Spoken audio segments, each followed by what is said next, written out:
For 45 years, I nurtured a snake with love, until one secret note tore the veil of lies apart. My name is Evelyn Hayes, and I am 72 years old. 45 years ago, I opened my heart and arms to welcome Alexander, a 2-year-old abandoned boy, as if he were my own son. I dedicated my entire life to protecting him, giving him a fine education, a complete home, and a love that I believed was unparalleled. When my husband, my great life partner, passed away 12 years ago, Alexander became my only anchor. Along with his wife, Veronica, a cold woman whom I always treated as my daughter, and my granddaughter, Scarlett. The grandchild I love the most. But life, sometimes, is a tragicomedy orchestrated by those closest to us. That fateful Tuesday, at the office of Dr. Coleman, the man who had cared for my health for decades, I felt a current of unease. His hands trembled strangely as he checked my blood pressure, and his eyes, which had always been direct and warm, avoided mine. "Mrs. Hayes," he said, his voice so tense it was barely audible. "All your vitals are excellent. Your heart is strong. You could live for many more decades." As I got up to grab my favorite alligator skin wallet, I felt him move closer from behind. Suddenly and discreetly, he slipped a small folded note into my wallet's compartment. The gesture was so quick I almost convinced myself I had imagined it. "Be safe, Mrs. Hayes," Dr. Coleman offered a strained smile. "And remember, family is not always what it appears to be." Those words sowed a seed of terror in my soul. Why would he do this so secretly? I left the clinic with my heart pounding as if it wanted to escape my chest. I decided not to read the note until I got home. The entire drive back, I tried to dismiss the suspicion, clinging to the belief that I was mistaken. When I entered the villa in New York's suburbs, Alexander, Veronica, and Scarlett were sitting in the living room. They were whispering but fell silent the moment they saw me. I couldn't help but notice a folder that Veronica hastily hid behind her back. "How was your checkup, Mom?" Alexander asked, his smile not reaching his eyes. "Everything's perfect, son. The doctor said I'm in perfect health," I replied, trying to keep my voice normal. Veronica and Alexander exchanged a furtive glance that sent a shiver down my spine. The disappointment was palpable in their eyes. What were they hoping for? Were they hoping the doctor would tell me I was dying? That night, after a cold and silent dinner, I went to my room with a heavy heart. The feeling of being isolated, of being a subject of suspicion, finally made me unable to hesitate any longer. With trembling hands, I opened my wallet and took out the note. The words on it crushed the last fragment of my trust. "Mrs. Hayes, your family was here. Veronica asked me about your mental state, and if I could confirm you needed special care for a transfer of assets. Don't go home. Run." "Dr. Coleman." My breath caught in my throat. Alexander, the son I loved more than myself. My son wanted to put me in a nursing home to seize everything I owned. Everything suddenly became clear. The looks of disappointment, the whispers, the hidden folder. They weren't angry because I was healthy. They were furious because the doctor didn't cooperate with their wicked plan. At 2 a.m., I heard voices from the kitchen. I secretly got out of bed, crawling to the bedroom door. I could clearly hear Alexander, Veronica, and Scarlett talking. "That damn doctor wouldn't sign," Veronica exclaimed furiously. I told him she was losing her mind, that she forgot to turn off the gas, but he kept insisting she was perfectly fine. "Relax, my love," Alexander soothed. "We'll find another doctor, one who's willing to sign the papers for a higher price." "But what do we do with her in the meantime?" Scarlett asked, her voice chillingly detached. "I need my Harvard money now, not in 5 years when she finally dies of old age.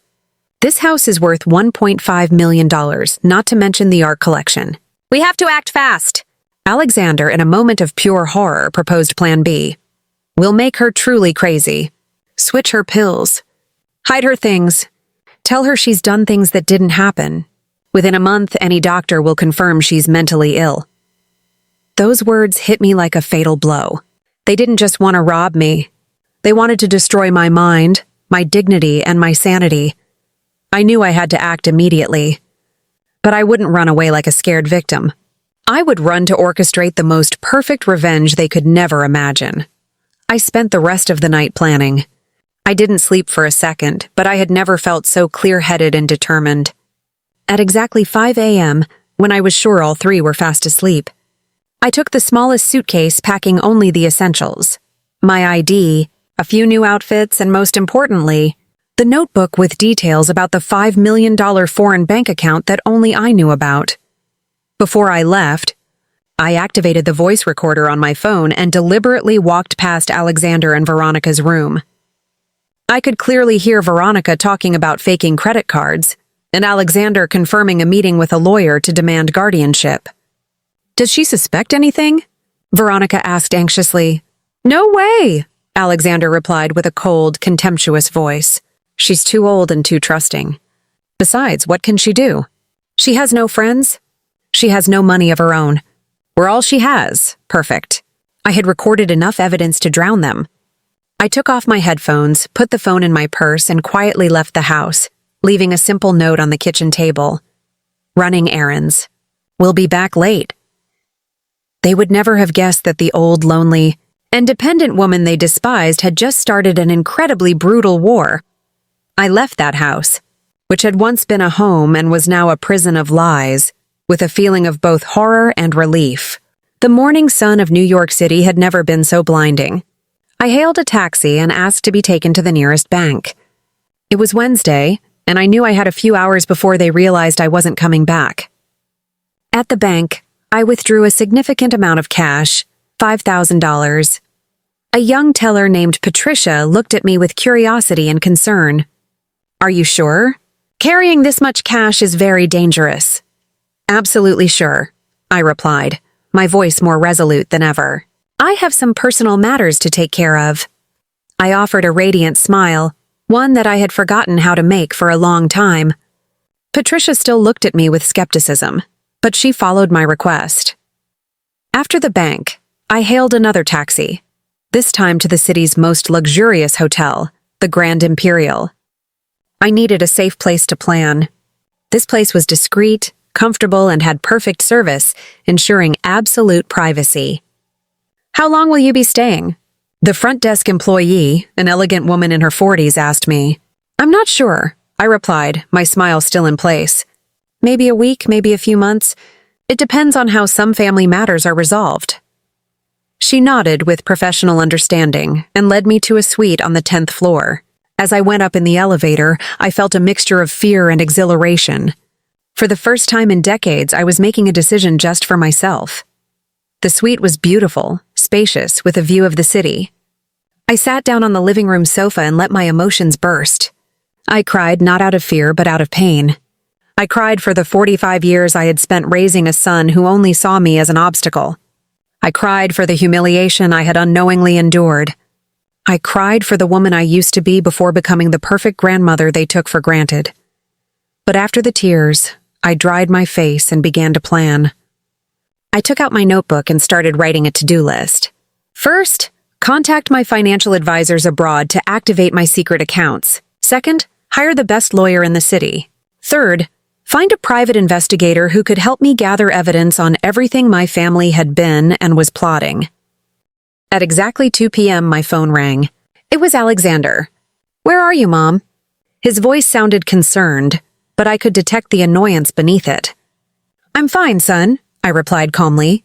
I decided to have a day to myself. I haven't done that in a long time. A day to yourself? What do you mean by that? Where are you? His voice was clearly annoyed now. I'm in the city taking care of some things, I lied skillfully. Don't worry, I'll be back when I'm done. Mom, this isn't normal. You always tell us where you're going. Veronica and Scarlett are worried. We need to know where you are. For the first time in years, I heard panic in his voice. He wasn't worried about me. He was panicked because he had lost control.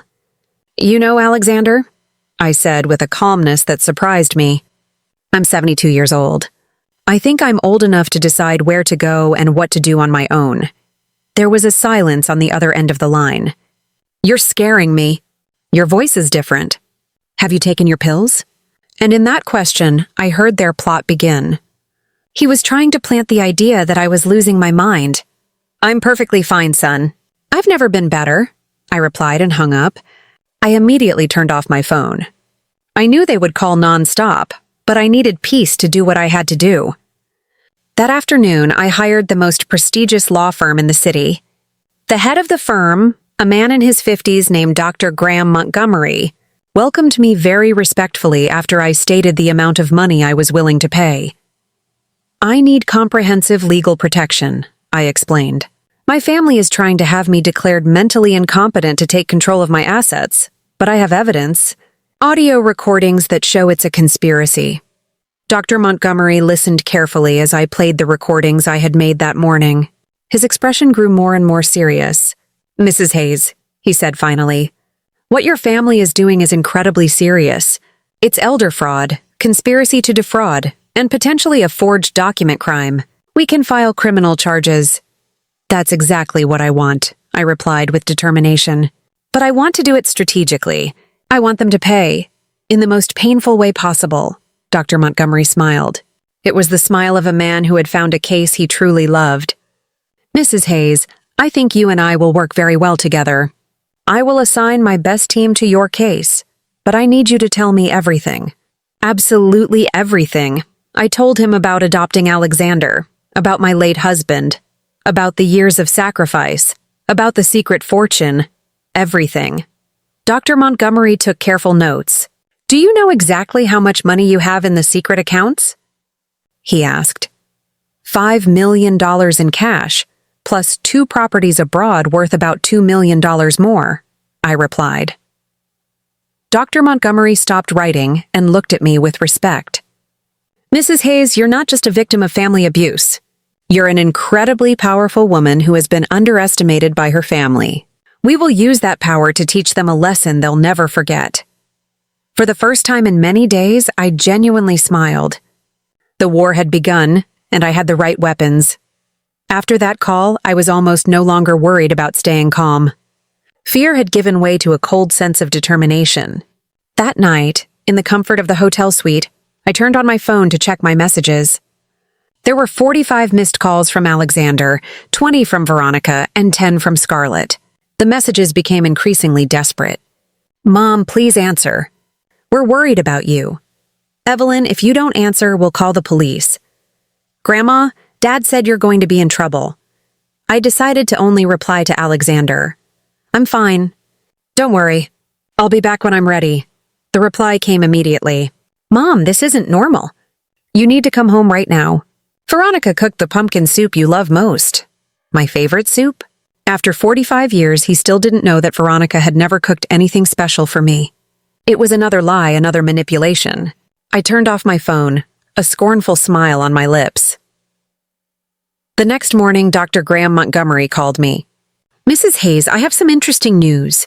My private investigator has started working and has uncovered a few key things." "What is it?"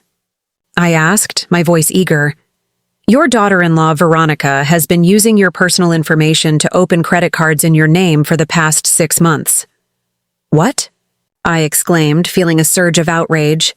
"She has 5 credit cards you never authorized, with a total debt of $60,000. The items were purchased at high-end stores, fancy restaurants, and even a trip to the Bahamas last month," the lawyer explained. "But I've never been to the Bahamas," I said, feeling stunned.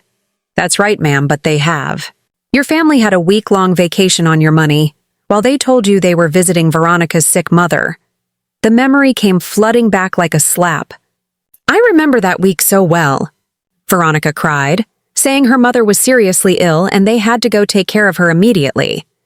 "I even gave them money for that trip, on top of the money they had already stolen with the fake credit cards." "Dr. Montgomery, what else has your investigator found?" I asked, dreading the answer. "Your son Alexander lost his job 8 months ago, but he never told you. He's been living off your savings and pension. We also found out he's been in contact with 4 different doctors, trying to find one who'd be willing to certify you with age-related memory loss." Each revelation was a deeper stab. Not only was there a plot to rob me, they had already been stealing from me for months. Not only did they want to declare me incompetent, they had been setting up the process for a long time. "And what about my granddaughter Scarlett?" I asked, my voice breaking. She has her own secrets, Mrs. Hayes. She's 3 months pregnant, but she's lying to her parents about the father of the baby. Apparently, the biological father is a married man in his 50s who promised to leave his wife, but now doesn't want to be involved with the baby. Oh my God, I whispered. My granddaughter, the child I had cared for, was in a scandal that could ruin her future. There's more, Dr. Montgomery continued. Veronica has been having an affair with your neighbor, Dave, for the past 2 years. My investigator has photos and videos to prove it. Dave? Carol's husband? I asked, remembering the gentle woman who lived next door. That's right. Veronica and Dave meet at a motel on Tuesday and Thursday afternoons, while Alexander believes she's at a yoga class. The irony was horrific. While they were plotting to destroy my life by saying I was crazy, each of them was living a lie that made them so much worse than I could have imagined. Dr. Montgomery, I said with newfound resolve, I want you to document all of this.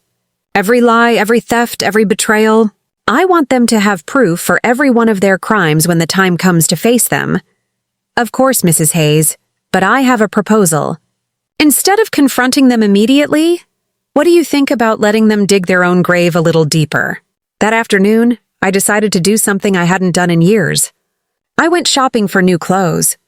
I went to the city's most luxurious boutiques and bought 3 beautiful dresses. A sleek black one, a vibrant red one, and a stunning emerald green one that made me feel powerful. I also bought new shoes, a real leather bag, and even got my hair done at the city's most exclusive salon. Ma'am, your hair is beautiful, Sophia, a young stylist, told me. Why did you neglect it so much? Because for a long time I didn't think I deserved to be cared for, I replied honestly. I thought my only function was to be the invisible grandmother who took care of everyone else. Those days are over, Sophia declared definitively. When I'm done, you'll look like a queen. And she was right. When I looked in the mirror, I didn't recognize the woman looking back at me. My hair was styled in a modern, elegant cut, with highlights that brightened my face. I looked powerful. That evening, as I had dinner at the hotel's restaurant, I decided to call Alexander. Mom, you finally answered. His voice was full of anger. Not worry. Taking care of myself, son, I replied calmly. You know, I haven't done that in years. It's really worth it. Worth it? You can't just disappear like that. We're your family. We have a right to know where you are. A right? I repeated, letting the word hang in the air. Since when did my family have a right over me? Since you started acting erratically, he replied, and he did it again, trying to plant the idea that I was losing my mind. Erratic? Do you think it's erratic for a 72-year-old woman to spend a few days on herself? Yes, when that woman has never done anything like this before. Mom, I think you need to talk to a professional. A professional? I asked, feigning confusion. What kind of professional, Alexander? A psychologist, Mom. Someone who can help you with these behavioral changes. Perfect. He was admitting his intentions on a call that I was recording. You know, son? You're right, I said. I really do need professional help. And I could hear his sigh of relief on the other end of the line. I'm glad you understand. Yes, I understand perfectly. I need a professional in family fraud, a professional in elder abuse, and a professional in psychological manipulation. Because that's exactly what you've done to me. The silence on the other end of the line was deafening. Mom, what are you talking about? I'm talking about me knowing everything, Alexander. I know about the fake credit cards Veronica made in my name. I know about the plan to declare me incompetent. I know about the doctors you contacted. I know it all. Mom, that's ridiculous. I don't know what you're talking about. You really need medical help. You know what else I know, Alexander? I know you lost your job 8 months ago and have been living off my money while lying to me. I know about the trip to the Bahamas you paid for with my stolen money. I know a lot more that will surprise you when you see them in court. You're delirious, he said, but his voice was no longer confident. Delirious? Last night I overheard you planning to make me truly crazy by switching my pills. Is that also delirium? This time the silence was even longer. Mom, come home. We can talk about this as a family. No, Alexander, we are no longer a family. A family doesn't betray you the way you have betrayed me. A family doesn't plan to destroy a member's mind for money. Mom, please, I'll give you one chance. Just one chance to confess everything, sincerely apologize, and return every penny you've stolen from me. If you do that, maybe, just maybe, I'll find a way to forgive you. We have nothing to confess, he replied, but his voice was trembling. Then I'll see you in court. Good night. I hung up, and for the first time in many days, I felt completely at peace. The war had officially been declared, and I had all the weapons. The days that followed were an emotional roller coaster. My phone wouldn't stop ringing with desperate calls from my family. First, they tried the emotional manipulation tactic. Tearful messages from Scarlett saying how much she missed me. A broken voice from Veronica apologizing for all the misunderstandings. And desperate pleas from Alexander begging me to come home to talk things out. When that tactic didn't work, they switched to fear and threats. Alexander left a voicemail. Mom, if you don't come back immediately, we'll have to take legal measures to protect you from yourself. Your erratic behavior is forcing us to consider legal guardianship. But Dr. Graham Montgomery had prepared me for this. Mrs. Hayes, let them file for guardianship, he advised me in a meeting. That will be the best evidence we have of their true intentions. Besides, we already have 3 independent psychiatrists who have confirmed that you are perfectly mentally sound. Meanwhile, my private investigator was very busy. Every day, I received new reports that surprised me more than I thought was possible. Mrs. Hayes, he told me in a meeting on Friday, your family has significantly accelerated their plans since you disappeared. Yesterday, Alexander went to your bank to try and access your accounts, saying you had a psychotic episode and he needed to temporarily manage your finances. And what did the bank tell him? I asked. Fortunately, the bank manager was very professional. He told Alexander that he would need official legal documentation to make any changes to your accounts. But Alexander was so persistent that they had to ask him to leave. And there's more. Yes? Veronica has been selling your belongings. Yesterday, I saw her post a few of your antique furniture pieces on an online sales site. She also tried to sell your jewelry collection to a pawn shop, but the appraiser refused because the items clearly belonged to an elderly person, and Veronica couldn't prove she had the authority to sell them. My heart pounded. That jewelry was a gift from my late husband, unique pieces he had collected for decades. And what about my granddaughter, Scarlett? I asked, my voice cracking. She also has her own secrets, Mrs. Hayes. She's been telling her friends that you have advanced Alzheimer's disease and that the family is considering putting you in a nursing home. She's also been using this story to borrow money from a few acquaintances, saying she needs it to pay for your medical expenses. Each revelation was more painful. They were not only stealing from me, they were also destroying my reputation and using my fabricated illness to manipulate others. But here's the most interesting part, the investigator continued. Last night, the 3 of them had a meeting at your house with a man our sources have identified as Paul Hayes, a notorious forger in the city's criminal world. A forger? I asked, feeling my blood run cold. Apparently, they're planning to create fake medical documents to certify your mental incompetence. Paul Hayes specializes in creating fictional medical records and forging doctors' signatures. This was even worse than I had imagined. Not only did they want to rob me, they were also willing to commit multiple serious crimes to do it. Dr. Montgomery, I said on the phone that same afternoon, I think it's time we accelerate our plan. If we wait any longer, they'll have the fake documents which could cause trouble. I agree, Mrs. Hayes. Are you ready for Phase 2 of the plan? Phase 2 was brilliant in its simplicity. Instead of confronting them directly, we would let them incriminate themselves publicly.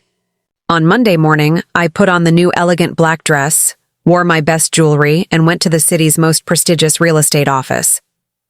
I had made an appointment to view luxury properties, specifically homes worth over $1 million. Mrs. Hayes, the real estate agent, a dapper man named Rick, greeted me. It's a pleasure to meet you. I understand you're interested in purchasing a high-value property. That's right, I replied with confidence.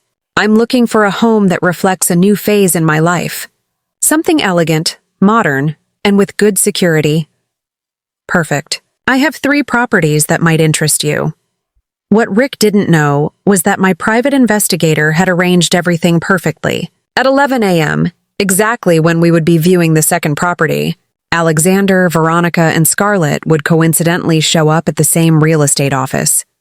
We were in the middle of a visit to a spectacular $2.5 million mansion, with an infinity pool and a view of the entire city. I smiled at Rick, who was eloquently describing the advanced security system. "It's wonderful," I said, my tone confident. "This is exactly the caliber I'm looking for." Just then, a commotion broke out in the main lobby. I glanced through the large glass door and saw them. They were talking to another employee, their expressions a mix of confusion and anger. All 3 looked disheveled and sleep-deprived, a complete contrast to my composure. "Oh dear," I said quietly, getting Rick's attention. "It seems I've run into some of my family members." I walked towards them, keeping my face free of any emotion.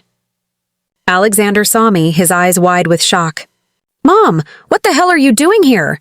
he exclaimed, almost yelling at me. Veronica immediately grabbed his arm. "Calm down, Alex. She's having an episode," Veronica whispered, but loud enough for me and Rick to hear. Then she turned to me with a fake smile.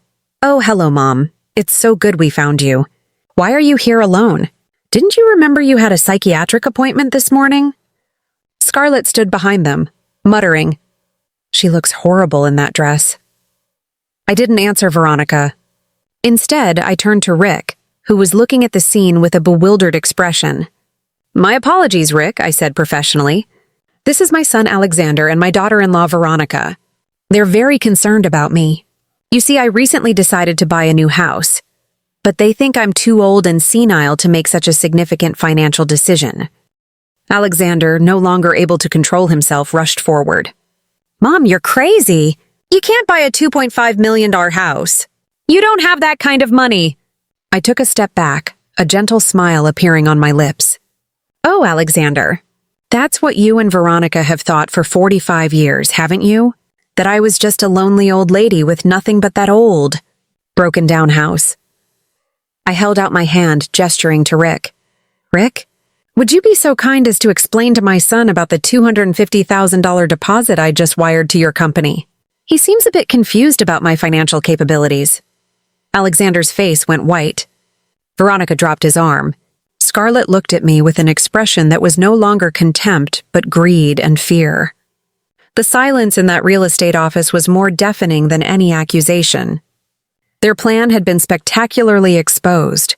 The chaos that followed at the real estate office was truly a show to behold.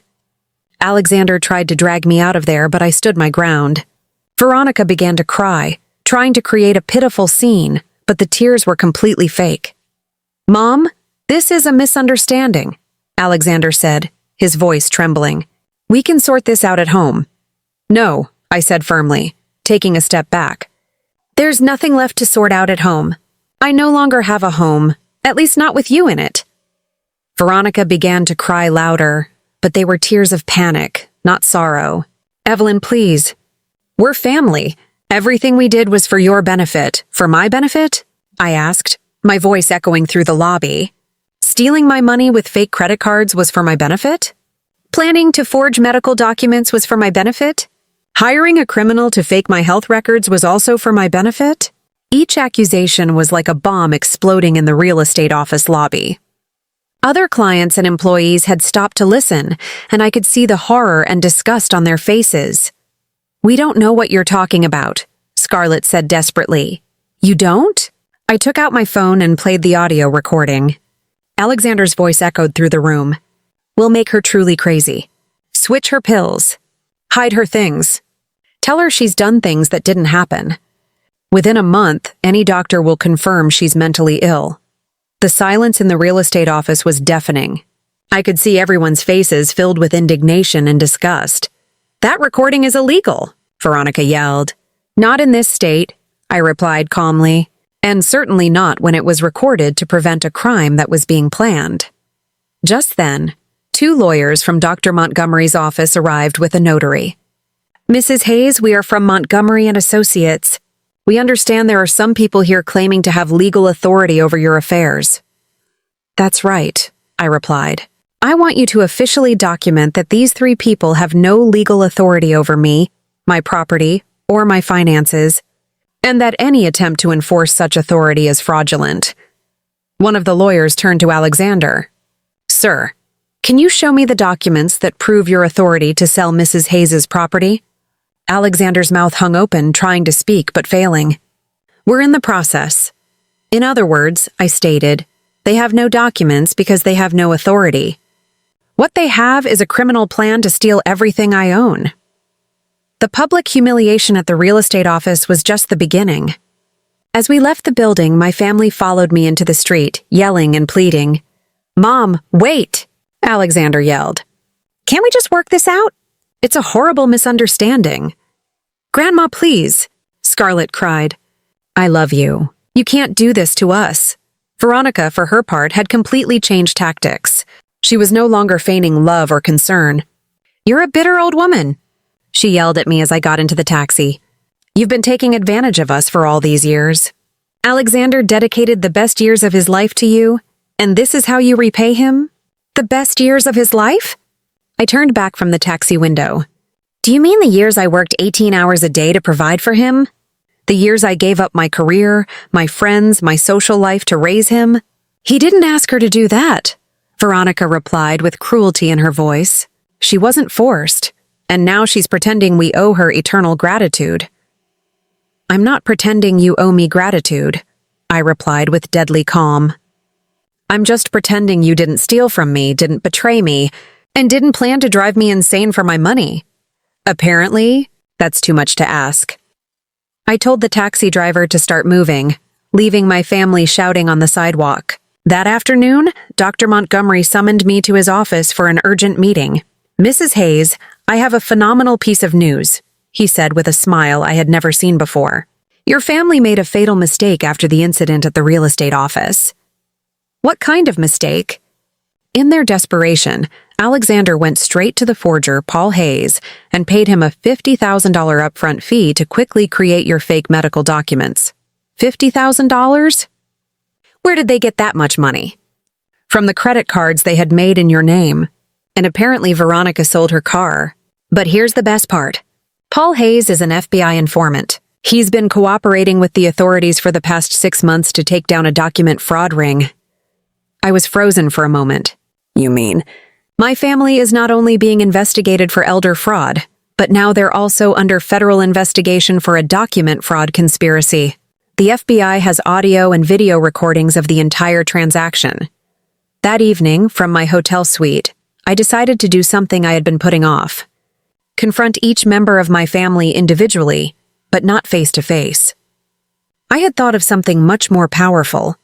I opened my laptop and created an account on the most popular live streaming platform.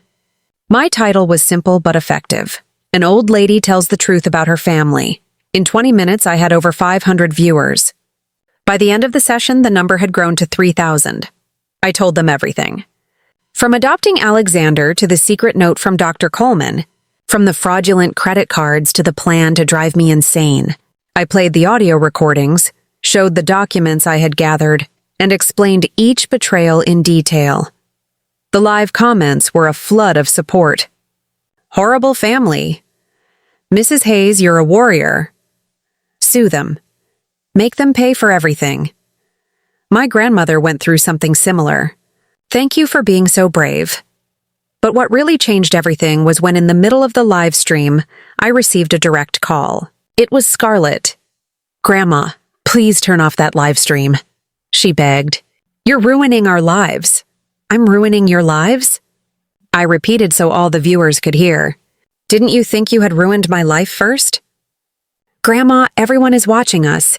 My friends, my teachers, my whole school. I can't even leave the house. And what do you think I would have felt if you had put me in a nursing home against my will, declared me mentally incompetent, and stolen all my money? That would never have happened. We were just exploring options. Exploring options? I yelled for the first time in days, losing the composure I had maintained. Scarlett, I raised you from when you were a baby. I changed your diapers. I took you to school. I took care of you when you were sick. And you stood there smiling while your parents planned to destroy me. The silence on the other end of the line was deafening, but the live comments exploded. Tell her the truth. This girl is so shameless. Mrs. Hayes, don't let her manipulate you. Grandma, Scarlett finally said in a broken voice. I needed money for college and for other things. What do you think? What did you think, Scarlett? You think I'm your personal bank? You think you can cooperate in a plan to drive me insane and then use my money to pay for your tuition? It's not like that. Then what's it like? Explain it to the 4,000 people watching us right now. Explain to them why you told your friends you needed to borrow money to pay for my medical expenses while I was perfectly healthy. Another silence, then a voice so faint it was barely audible. How did you know? Because I'm not the senile old lady you thought I was. I know everything, Scarlett. Everything, including things about you that your parents don't know. What? What things? Things that could ruin your future more than this live stream. She hung up immediately, but the damage was done. The viewers had heard my granddaughter implicitly admit that she knew about the plan against me. 5 minutes later, my phone rang again. This time it was Alexander, and he sounded incredibly angry. Mom, turn off that live stream immediately, he roared. Hello, Alexander, I said sweetly. Do you want to talk to the 5,000 people watching us? This is defamation. You'll sue me for defamation.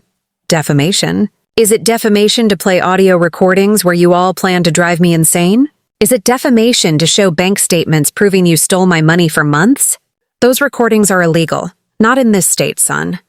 And certainly not when they were made to prevent a crime.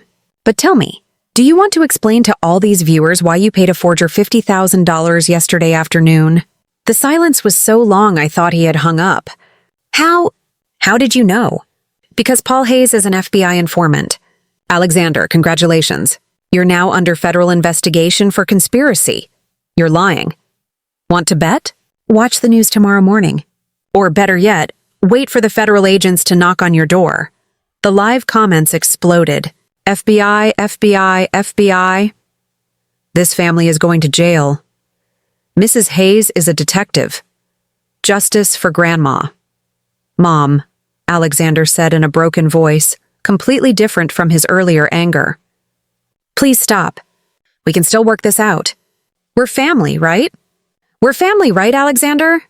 I repeated with genuine sadness. A family doesn't betray. A family doesn't steal. A family doesn't plan to destroy a member's mind. What you are is not a family. It's a criminal organization that shares a last name. We gave you 45 years of our lives. You didn't give me 45 years. I gave you 45 years of my life. I gave up everything for you. And you? You just waited for me to die to inherit what you thought I had. We needed that money, Mom. We had debts, problems. And that's why you decided to make me crazy. That's why you decided to steal from me. That's why you decided to destroy the last years of my life. It's not personal. Those 3 words hung in the air like a death sentence. It's not personal. 45 years of love, sacrifice, and dedication. And to him, it wasn't personal. You're right, Alexander, I said finally. It wasn't personal for you, and from now on, it won't be personal for me either. I'll see you in court. I hung up and looked at the camera. And that, ladies and gentlemen, is my family, I said with a sad smile. Tomorrow, I'll continue this story. Good night. I ended the live stream with over 7,000 viewers and hundreds of messages of support. For the first time in weeks, I went to bed with the feeling that I wasn't alone in this battle. The next morning, I woke up to my phone exploding with notifications. My live stream had gone viral. I had thousands of messages of support, hundreds of interview requests from media outlets, and, to my surprise, dozens of messages from other elderly people who had gone through similar situations. Mrs. Hayes, one message said, my son did the exact same thing. Thank you for being so brave and telling your story. You have inspired me to act.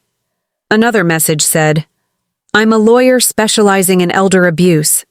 Your case is typical. If you need any more help, I'm willing to assist pro bono. But the message that touched me the most was from a woman named Carol Sterling. Mrs. Hayes, I'm a social worker. Just yesterday, I prevented a family from putting their 75-year-old father in a nursing home after watching your live stream. Your courage is saving other grandfathers and grandmothers. Dr. Montgomery called me at 9 a.m. Mrs. Hayes, I have a piece of news that will change everything, he said with a smile I had never seen before. The FBI arrested Paul Hayes last night, and in his interrogation, he confessed everything about the transaction with your family. Everything. Not only did he admit that Alexander paid him to forge medical documents, but he also revealed that your family had asked him to create a fake will in your name, leaving everything to them and claiming that you were mentally incompetent when you signed it. I felt like I had been punched in the stomach. A fake will. Apparently, the plan was more sophisticated than we thought. They would use the fake medical documents to put you in a nursing home. Then, they would present the forged will and finally wait for you to die in the nursing home to inherit everything legally. Oh my God, I whispered. How long had they been planning this? According to Paul Hayes, Veronica contacted him 4 months ago. This wasn't a desperate, last-minute decision. It was a calculated and deliberate conspiracy. That afternoon, as I was processing this new information in my hotel suite, I received an unexpected call. It was Scarlett, and for the first time in weeks, her voice sounded genuinely broken. Grandma, can we talk? Just you and me. What for, Scarlett? So you can lie to me again? So you can try to manipulate my emotions again? No, Grandma. To tell the truth. The whole truth. I can't take it anymore. There was something in her voice that made me hesitate. I decided to take the risk. Okay, but we'll meet in a public place with witnesses and I will record the entire conversation. Whatever you want, just please. We met at the coffee shop in the hotel lobby. Scarlett arrived with swollen eyes from crying, dressed shabbily, very different from the arrogant girl I knew. Grandma, she started before I could say anything. You have to know that I never wanted this to go this far. How far, Scarlett? What level did you think was acceptable? At first, Mom and Dad just talked about convincing you to move into a luxury nursing home. They said it would be better for you, that you would have friends your own age. And what did you think? I thought maybe they were right. The house was too big for you alone, and sometimes you looked lonely. She paused and looked me straight in the eyes. But that was before I knew about the money. What money? They didn't know about my secret accounts. No, but they knew about your pension, about the savings you had in the local bank, about the value of the house. Mom had been looking into it for months, rummaging through your papers when you weren't home. She even called your bank, pretending to be you. She even went to your old boss to ask about your pension. Each revelation was a deeper stab, and when they decided that convincing wasn't enough, Scarlett started crying. When Mom found out you could live for another 20 years, she said she couldn't wait that long, that she needed the money now. What did she need the money for so badly? To pay off Dad's debts. Dad had lost a lot of money gambling in the past 2 years. He owed over $100,000 to some very dangerous people. Another shocking revelation. Alexander hadn't just lost his job, he was also a gambling addict with dangerous debts. And what was your role in all this? I needed money for college and for other things. She unconsciously touched her stomach. What other things, Scarlett? I'm pregnant, Grandma, she confessed. The father of the baby is a married man who doesn't want to be involved with the baby. I needed money to decide what to do. My heart broke for my granddaughter, but I also felt a deep sense of indignation. And that's why you decided to participate in a plan to drive me insane? I didn't know they wanted to drive you insane, she yelled, attracting the looks of others in the coffee shop. I just thought they wanted a doctor to say you needed special care. So what's the difference, Scarlett? I don't know. I guess there isn't a difference. She cried in silence for a few minutes. Grandma, when you left the house, everything fell apart. Mom and Dad did nothing but fight. Mom said it was Dad's fault for gambling. Dad said it was Mom's fault for being so ambitious. And I was in the middle, pregnant and scared. And now what do you want from me? I want you to forgive me, and I want you to know that if you testify against my parents, I will tell the truth. Everything I know, everything I've seen, everything I've heard. I was silent, processing this unexpected offer. Why are you switching sides now, Scarlett? Because last night, Dad told me that if everything goes wrong, they'll say I was the one who came up with the idea to steal your jewelry. They'll say I manipulated them into doing it because I needed money for drugs. Drugs? I don't do drugs, Grandma. But Dad said blaming a rebellious teenager would be more believable than admitting they planned everything themselves. The final betrayal. They didn't just betray me. Now they were willing to betray their own daughter to save themselves. Do you have proof of what you're saying? Scarlett took out her phone. I have recordings of all their arguments since you left. I have messages where they planned to blame me. I have a video of Mom counting the money from selling your jewelry. Why did you record all that? Because a week ago I realized that when this all ends, they'll abandon me too. I'm a minor. I'm pregnant. And I have no money. They'll need a scapegoat. And that scapegoat will be me. I looked straight into her eyes, trying to determine if this was another manipulation or if I was finally hearing the truth. Scarlett, if you decide to testify against your parents, your life will change forever. Your relationship with them will be completely over. My relationship with them is already over, Grandma. From the moment they decided to use me as part of their plan against you, and then decided to sacrifice me to save themselves. And what do you want in exchange for your testimony? I want you to help me finish high school. I want you to help me make the right decision about my pregnancy. And I want you to teach me how to be a strong woman like you. For the first time in weeks, I felt a glimmer of the old connection I used to have with my granddaughter. Scarlett, if you do this, if you help me get justice, I won't just help you finish high school and with your situation. I'll teach you something much more valuable. What is it? I'll teach you that true family is not defined by blood but by loyalty, mutual respect, and genuine love. And sometimes, protecting yourself means walking away from toxic people, even when you share a last name with them. Scarlett reached out her hand across the table. Deal, Grandma. I shook her hand, knowing that this moment would mark the beginning of the end for Alexander and Veronica. Deal, my girl. But now you're my ally, and allies protect each other. I'm ready for that responsibility more than anything in my life. The day of the trial came faster than I expected. In 3 weeks, Dr. Montgomery had built a case so solid that even my family's expensive lawyer advised them to plead guilty to negotiate a lighter sentence. But Alexander and Veronica refused. They wanted to take the case to trial, believing they could manipulate the jury with the image of a loving family caring for a confused old grandmother. The trial began, and I arrived at the courthouse in my most elegant black suit, accompanied by Scarlett, who had decided to move in with me at the hotel for the duration of the proceedings. Are you nervous, Grandma? She asked me as we walked up the courthouse steps. No, my girl, I replied calmly. I feel at peace. The truth always finds its way. The courtroom was packed. My story had become national news after multiple news outlets covered my live streams. There were journalists, cameras, and dozens of elderly people who had come to show their support. When I saw Alexander and Veronica at the defense table, I barely recognized them. Alexander had lost weight and had deep dark circles under his eyes. Veronica looked gaunt and anxious. The stress of knowing they were facing years in prison had taken its toll. The prosecutor presented the case masterfully. He showed the audio recordings where they planned to drive me insane. He presented the evidence of the credit card fraud. He explained the conspiracy with the forger, and finally showed evidence of the fraudulent mortgage on my house. But the most shocking moment came when Scarlett took the witness stand. Ms. Caldwell, the prosecutor asked her, can you tell us what you heard when your parents discussed their plans for your grandmother? With a firm, clear voice, Scarlett recounted every conversation, every plan, every betrayal. She described how they had planned to switch my pills, how they had calculated how much money they would make from my death, and how they had decided to blame her if things went wrong.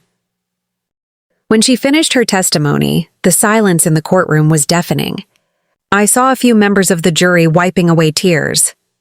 The defense lawyer tried to discredit Scarlett, claiming she was lying to get money from me. Miss, he asked aggressively, is it true that you're pregnant and you needed money? Yes, I'm pregnant, Scarlett replied with dignity.